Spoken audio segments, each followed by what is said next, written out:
Unit 9, Period 9, deals with the presidency of Ronald Reagan and a scandal that occurred while he was president. This scandal was known as the Iran-Contra scandal. And we're going to watch just a short film of this scandal.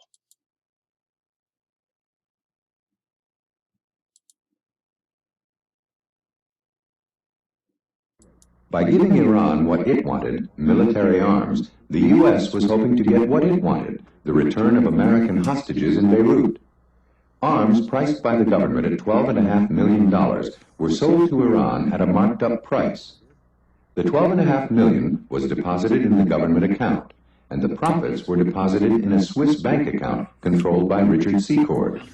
These funds were then diverted to the Contras in Central America.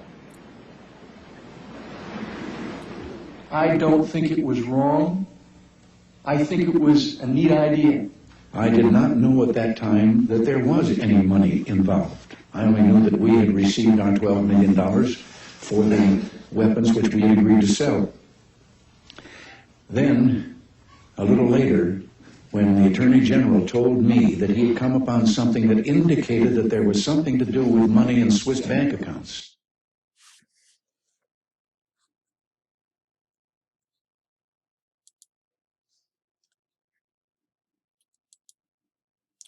This is just a little short film showing the Iran-Contra scandal. Let me see if I can explain exactly what happened from the event.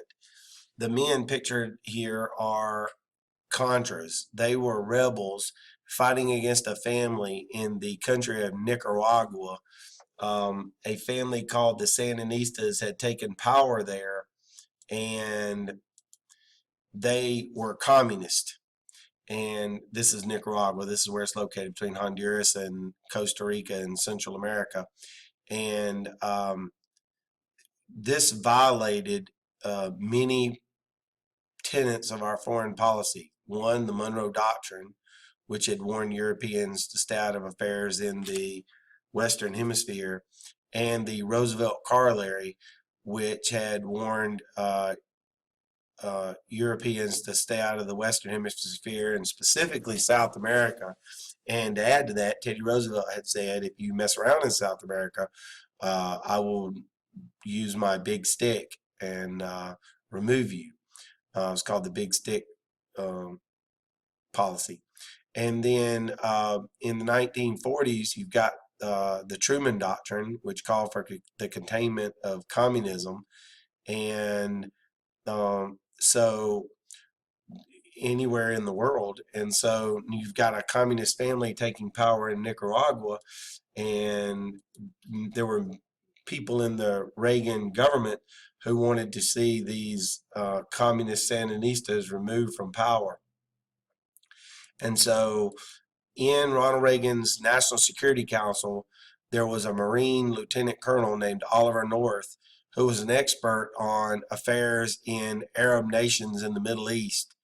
And he knew of American hostages being held in Iran, and was in communication with the Iranian government. The Iranian government was in the middle of a war with Iraq at that time, and Iraq was being supplied by the Soviet Union with armored helicopters.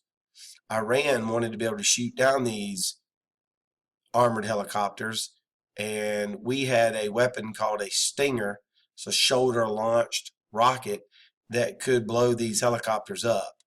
And so a deal was made that we would trade these rockets for our hostages. Well, the Iranians gave us money on top of the hostages, and what we decided to do with it is give it to the Contras in Nicaragua so they could fight the Sandinistas. The only problem with this is that Congress had told the president that he was not to do this. And this is where the idea of the arms for hostages crisis came in fact. Congress brought Oliver North, the man who's it was his plan to sell the arms to the Iranians for the return of our hostages.